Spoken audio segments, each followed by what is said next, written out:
राजस्थान में जो थार मरुस्थल देखते हैं वह एक समय में हरी भरी जगह थी जहां समुद्र का जल भी पहुंचता था, लेकिन एक घटना के पश्चात ये भूमि हमेशा के लिए मरुभूमि बन गई।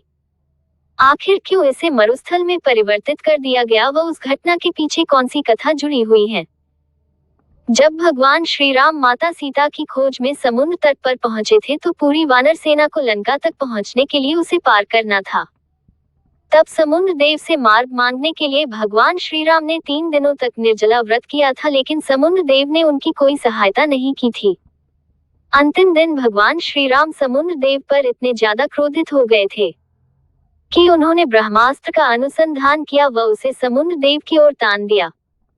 उन्होंने समुद्र देव को चेतावनी दी कि वे इस ब्रह्मास्त्र से समुद्र का सारा जल सुखाकर उसे एक खाली स्थल में बदल देंगे ताकि वानर सेना समुद्र को लंघ सके।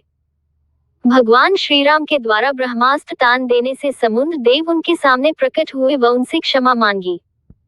उन्होंने विधि के विधान के अनुसार जल का गुण बताया व उसमें असंतुलन होने से सृष्टि पर क्या प्रभाव पड़ेगा, इसकी व्याख्या उनके सामने की। समुद्र देव के द्वारा क्षमा मांगने व उचित उत्तर देने से श्री राम का क्रोध शांत हुआ। लेकिन एक बार ब्रह्मास्त्र का अनुसंधान कर लिया जाए तो उसे चलाना आवश्यक हो जाता है। इसलिए श्री राम ने समुद्र देव से ही इसका उपाय पूछा। इस पर समुद्र देव ने उन्हें पश्चिम दिशा में द्रुमकुल्य नामक एक स्थल बताया व कहा कि वहां पर कई डाकू व बुरी प्रवृत्ति के लोग रहते हैं जो उनके जल का दुरुपयोग करते हैं, इसलिए वे ये ब्रह्मास्त्र उस दिशा में छोड़कर उनका विनाश कर दे।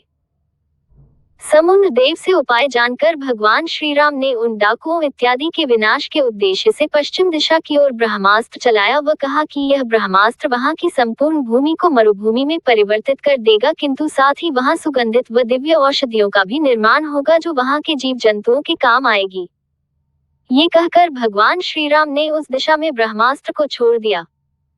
कहते हैं कि उसके बाद वह भूमि हमेशा के लिए मरुभूमि बन गई। वहां के समुद्र का जल भी सूख गया। आज उसी भूमि को हम थार मरुस्थल के नाम से जानते हैं, जो भारत का सबसे बड़ा मरुस्थल है। कुछ लोगों की मान्यता के अनुसार इसके लिए विभिन्न स्थल बताए गए हैं, जैसे कि कजाकिस्तान, अफगानिस्तान इत्यादि, लेकिन मरुभूमि होने के कारण इसी स्थल की मान्यता सबसे अधिक प्रचलित है।